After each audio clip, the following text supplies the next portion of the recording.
saja. Jangan kau panggil aku Mona. Itu nama diberi orang tuaku sebagai peruntungan dan panjang umur. Jadi kau daftarkan aku saja dengan Opung. Apa kau bilang? Sudah aku bilang, kau catat saja Opung. Jangan kau tambahkan Mona. Itu nama KTP. Aku bisa kualat sama nenek moyangku, sama leluhurku. Kalau kau tulis nama itu, sudah ya, kau periksa. Apa kau bilang tadi? Penonton saya tidak dengar. Coba kau ulang tanya ya. Oh, itu. Begini kau bilang.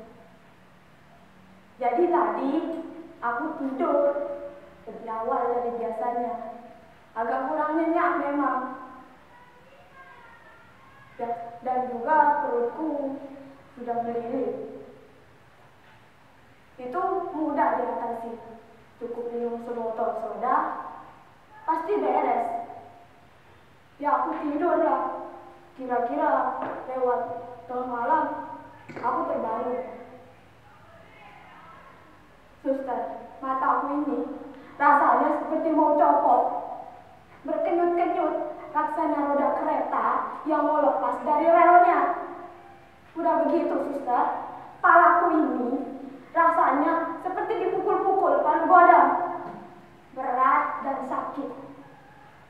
Itu belum seberapa, suster.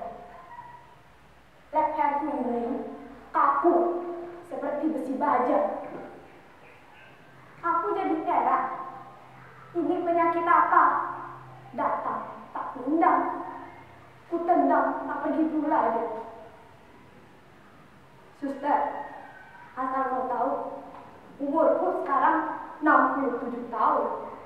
Tak pernah sekalipun aku yang namanya menginjakkan kaki di sini. Sama dokter aku tak kenal, apalagi kau yang cuma suster. Aku tak kenal. Kau tahu, aku selalu sehat. Tapi sejak umurku 50 tahun dan memutuskan untuk pensiun lebih awal dari pekerjaanku sebagai seorang PNS, aku sering bersepeda berkeliling. Jangan kau tanya berapa jauhnya. Aku bersepeda dari pagi buta sampai sore buta. Kau hitung saja berapa jauhnya. Aku tak sempat. Nah, sekarang ini penyakit datang tak tepat waktunya. Jadi aku belum bersiap. Tiba-tiba dia datang, nyuruh masuk kamarku dan mengetok mataku. Sakit. Suster, kenapa kau tak tolong aku? Tolong kamu nih. Matamu kenyut-kenyut, terharu melihat perutku yang melilit. Begitu, suster.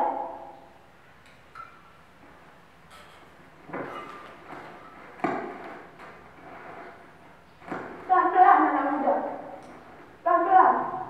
Ini perutku rasanya seperti ditusuk-tusuk jeruji besi. Jadi kau mau apakan aku sekarang? Cepat-cepat. Siapkan aku ember. Aku mau muntah ini. Cepat, jangan lambat. Lambat kau.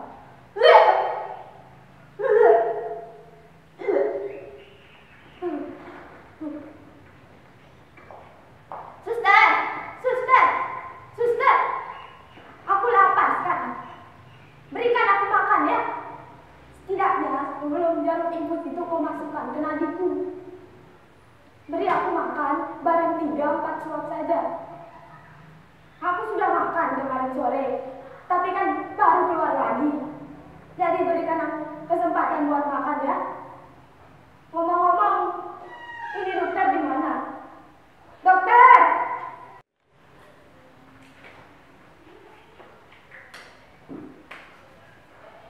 Jabatanku di sini memang sekedar perawat. Tapi aku berhak untuk menentukan nasibmu di sini. Camkan itu. Mana mungkin kau bisa bayar di UGD seperti ini? Lah ditanya nama saja tidak nyambut. Kan semua orang punya nama kan? Karena pasti punya KTP kan?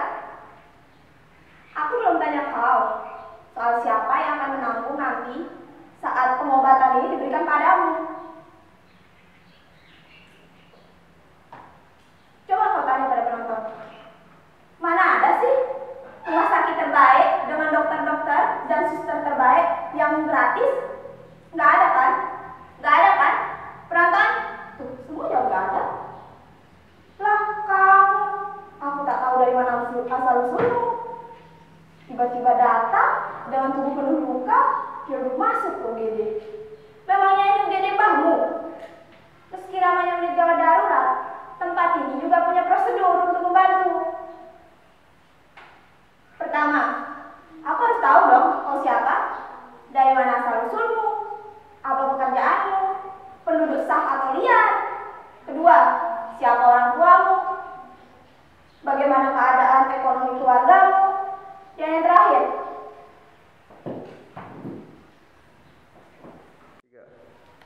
yang terakhir, siapa yang akan menjagamu selama kau dirawat di sini. Jadi, meski aku bukan pemiliknya, aku diberi wewenang untuk menyeleksi pasien-pasien yang bisa dirawat di sini dan mana yang tidak. Sampai dokternya pun aku yang menentukan. Kalau ada dokter yang sosial gitu, ya aku udah terima dong. Itu pemborosan anggaran.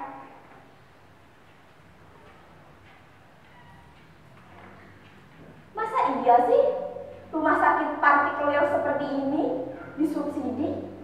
Jadinya kamu jangan terlalu berharap sama subsidi pemerintah. Orang tagihan BPJS saja bisa tersendat bertahun-tahun, dan itu jumlahnya tidak kecil, bisa sampai ratusan miliar. Makanya pemilik rumah sakit ini memutus kerjasama di tahun pertama dengan BPJS. Oke, sekarang aku tanya sekali lagi. Kira-kira saat kau dirawat di sini, siapa yang akan menjagamu? Sebelum dipanggilkan dokternya.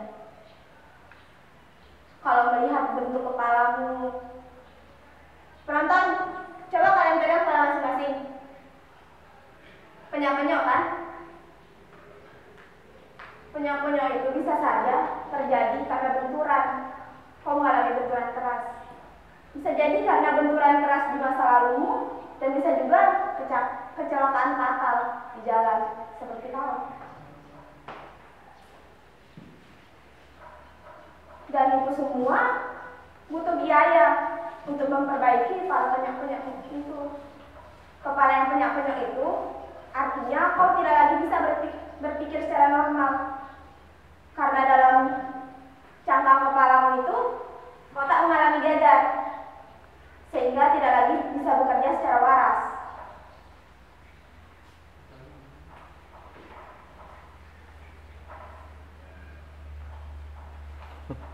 Apakah sanggup menanggungnya? Kalau aku sanggup, aku akan beberkan tahapan pemeriksaan medisnya. Pertama, kau harus menjalankan yang namanya MRI, Magnetic Resonance Imaging, di mana kau harus mengalami tes radiografi untuk mengetahui keadaan pembuluh-pembuluh darah di dalam kepalamu dan juga saraf-saraf di kepalamu. Itu saja dikenai biaya 5 juta. Apakah sanggup? Kepalamu juga akan dimasukkan ke dalam terowongan sempit dengan resonansi suara yang memekakkan telinga. Kira-kira akan berlangsung selama 30 menit. Sanggup gak sih? Diam saja. Itu baru kepala. Kalau kulihat waktu kau masuk UGD tadi, kau terlihat menyeret-nyeret kaki kananmu. Untuk memastikan kakimu masih utuh atau sudah remuk, kau membutuhkan MRI atau setidaknya röntgen. Mana bisa ahli bedah, ortopedi menyambung kakimu kalau tidak melihat diagnose tulang kakimu yang patah. Itu baru kepala dan kaki. Dan itu semua termasuk tindakan medis kan? Jadi dikenai biaya 7 juta. 7 juta rupiah loh. Apa kau sanggup? Sanggup gak sih? Itu masih kepala dan kaki, belum juga lututmu.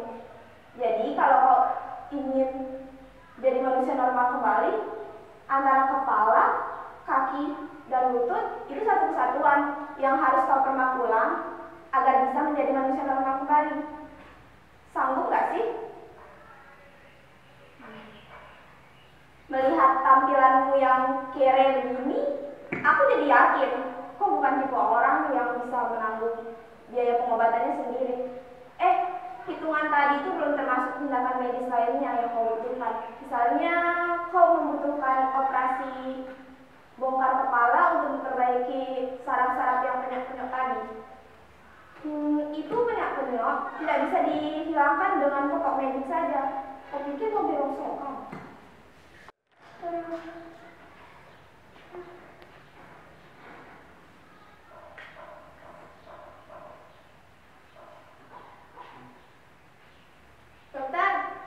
Dokter, kau di mana? Kepalaku sakit begini. Perawat tadi bilang penyok-penyok. Apa iya sih? Aku cuma gelandangan.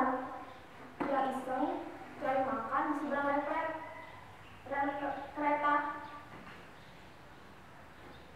Mungkin karena perutku yang sudah keroncongan sejak 2 hari dan telingaku tidak bisa kerjasama, ditambah lagi kepalaku tidak bisa menara. Klakson peringatan dari masinis. Bahkan aku tidak merasakan apapun saat konon tabrakan itu terjadi. Jadi masinis kereta itu tetap menjalankan keretanya meskipun aku harus tersungkur di batu-batu rel kereta.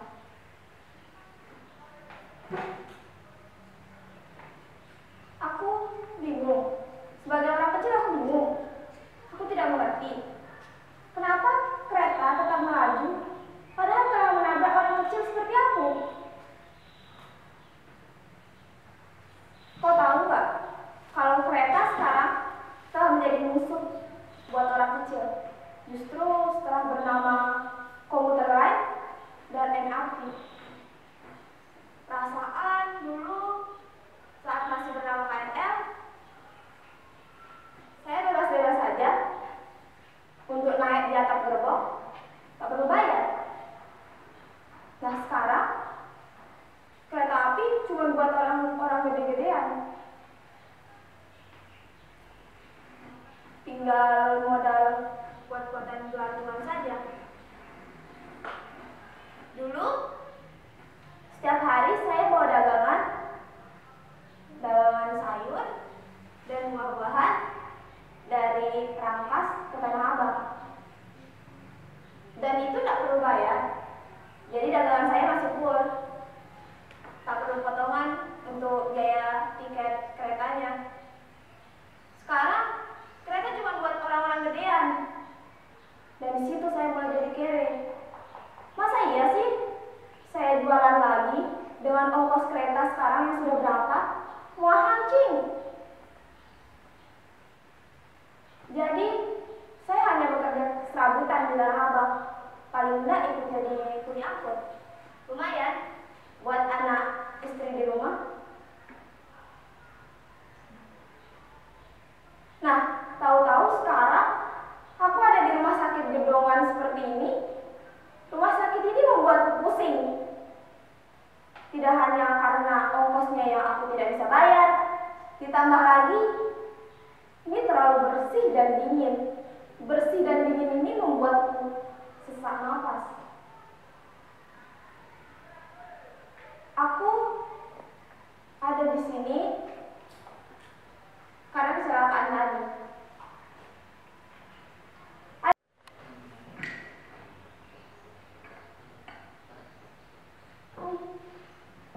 Aduh, dokter, kepala saya kok sakit begini, penyok-penyok. Perasaan tadi waktu saya datang ke sini masih utuh. Ini rumah sakit atau bengkel? Main ketok sembarangan.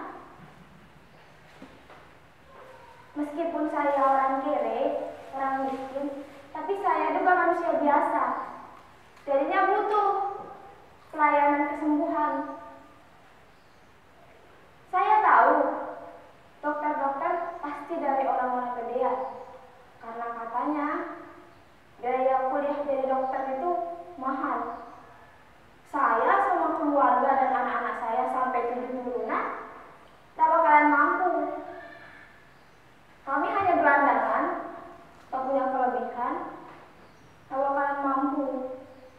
sekolah kedokteran.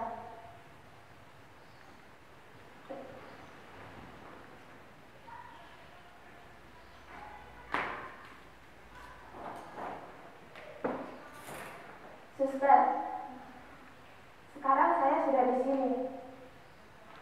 Saya pastikan saya tidak bisa bayar pengobatannya, tapi saya juga tidak minta dibawa ke sini. Saya tak tahu kenapa supir angkot tadi bawa saya ke sini. Apa kau percaya sama yang namanya nasib? Saya di sini karena nasib. Tak tahu kenapa itu supir angkot bawa saya ke sini. Padahal di depan pintu kereta Sudimara masih ada rumah sakit yang masih bisa melayani saya dengan ramah untuk golongan kiri seperti saya. Suster, sekarang saya sudah di sini. Apa kau tega melihat anak Tuhan ini mati menderita? Saya tidak mau mati di sini. Saya lebih mati di bungkus saya. Lebih banyak orang-orang yang memberi saya rasa kasih. Sementara di sini pemilik rumah sakit dan tenaga medis di sini tidak memiliki rasa kasih. Penonton, kalian kok tidak ada terharunya sama sekali sih? Seharusnya kalian tunjukkan sedikit rasa hormat kalian kepada orang kiri seperti saya. Dokter,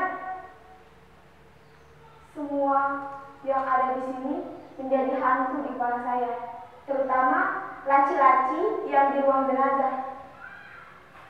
Di sana terlihat sangat menakutkan.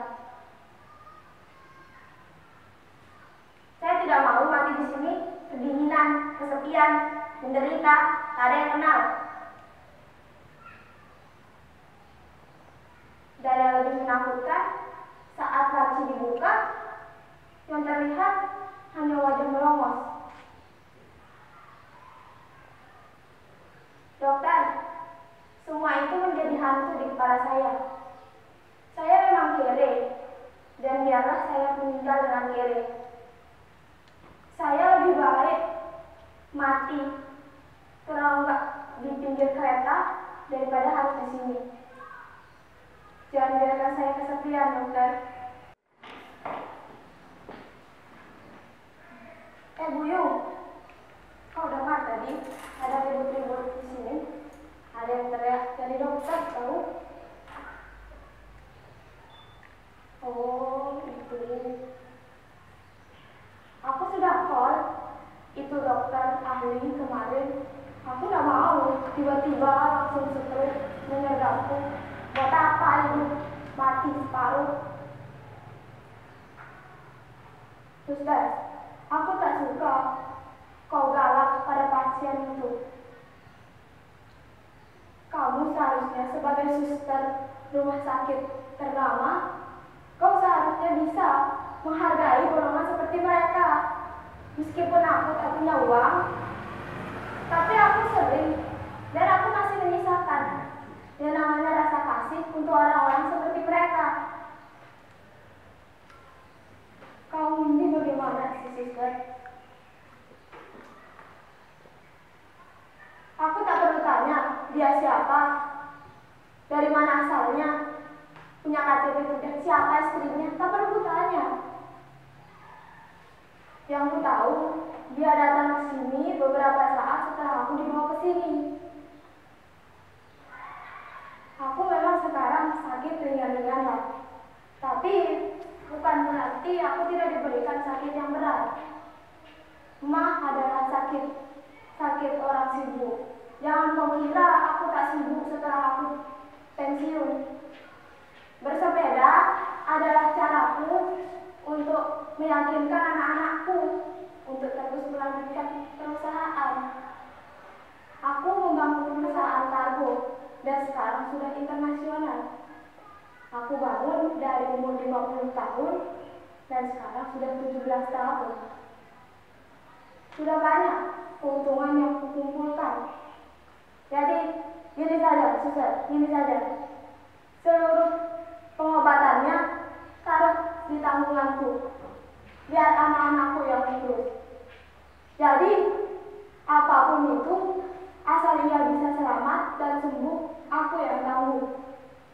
Kau kerjakan, suruh dokter itu kerjakan dengan rapi. Dengan rapi, jangan asal-asalan, apalagi borongan.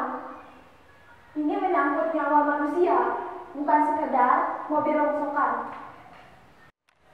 Permisi.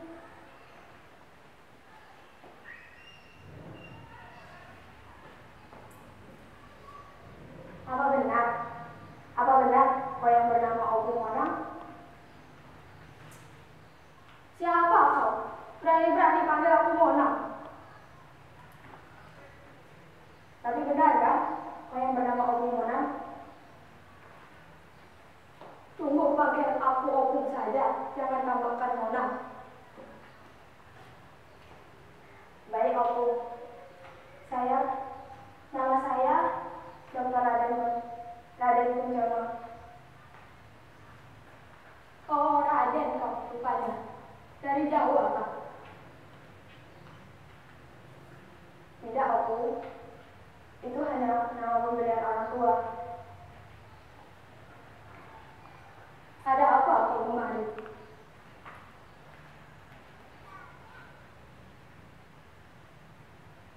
Saya kesini ingin mengucapkan terima kasih karena Opung telah menangani seluruh biaya pengobatan pasien kesulitan Opung kemarin.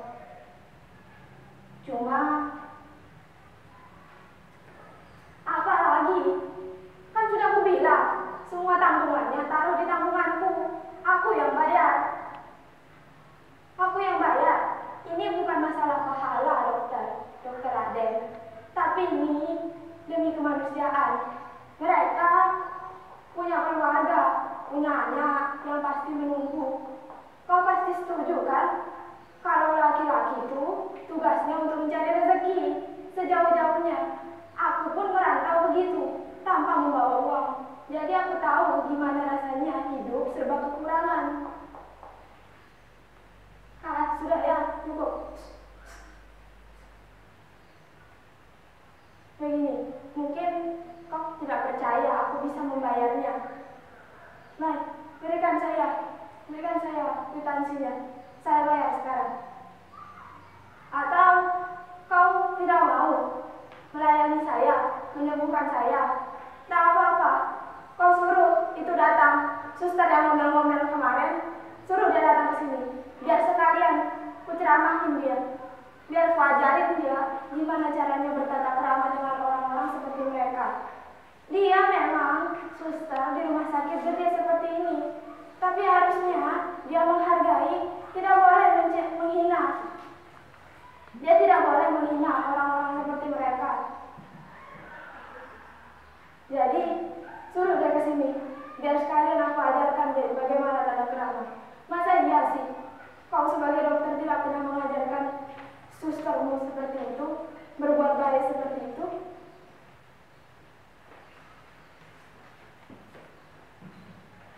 Jadi begini Opung, saya mau mengabarkan bahwa pasien yang di sebelah Opung kemarin telah terminal.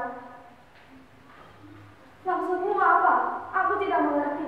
Coba kasih sebutkan, gimana? Jelaskan kronologinya. Telah meninggal dunia Opung, kami mohon maaf.